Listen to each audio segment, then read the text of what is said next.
네, 북한의 추가 도발 가능성 등 한반도 긴장이 다시금 고조되고 있는데 존 켈리 미 백악관 비서실장이 북핵 위협이 관리 가능한 수준이라고 밝혔습니다.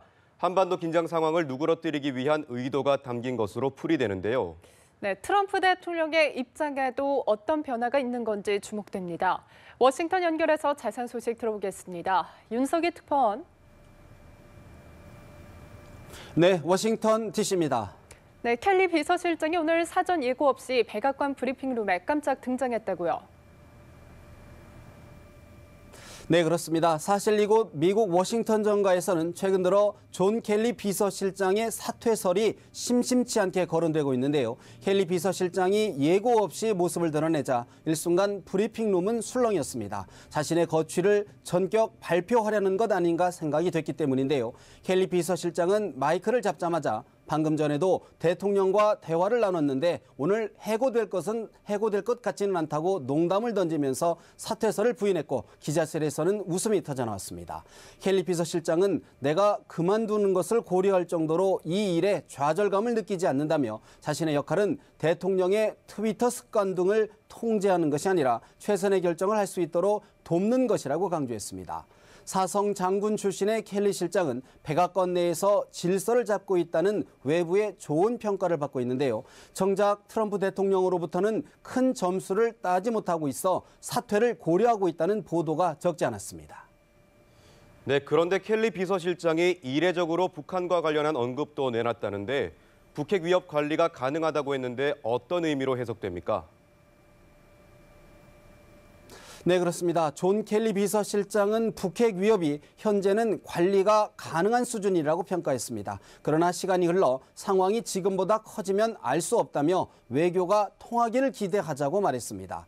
백악관 비서실을 이끄는 켈리 실장이 북핵 위협을 통제 가능한 수준으로 판단하고 외교 해결에 방점을 찍은 것은 이번이 처음인데요. 미북 정상 간 말의 전쟁이 낳은 긴장 상황을 진화하려는 의도가 담긴 언급으로 풀이됩니다. AP통신은 트럼프 대통령이 최근 북한과 협상하려는 외교 수장의 노력을 시간 낭비라고 선언했는데도 켈리 실장이 북한이 무기 능력을 더욱 개발하기 전에 외교가 작동하기를 희망했다며 그의 발언을 높이 평가했습니다. 특히 켈리 비서실장의 언급이 북한에 대해 강경한 발언을 쏟아내며 군사 옵션 사용 가능성을 배제하지 않고 있는 도널드 트럼프 대통령의 입장 변화와도 관련이 있는 것인지 주목됩니다. 트럼프 대통령은 최근 폭풍전 고요, 단 한 가지의 효과 등 모호한 화법으로 북한에 대한 군사적 위협 수위를 높여가고 있습니다. 네, 이런 가운데 최근에 북한을 방문했던 뉴욕타임스 칼럼니스트가 트럼프 대통령이 북한에 대해서 세 가지를 오해하고 있다는 칼럼을 기고해서 관심을 끌고 있는데요. 구체적으로 어떤 내용인가요? 네, 최근 닷새 동안 북한을 다녀온 니콜라스 크리스토프라는 칼럼니스트가 뉴욕타임스에 계속 연재하고 있는 칼럼인데요. 크리스토프는 트럼프 대통령의 첫 번째 오해로 대북 제재와 전쟁 언급이 북한을 핵 포기로 이끌 것이라는 인식을 꼽았습니다. 크리스토프는 북한이 핵무기를 생존을 위한 결정적 요소로 보고 있기 때문에 그러한 일은 일어나지 않을 것이라고 밝혔습니다.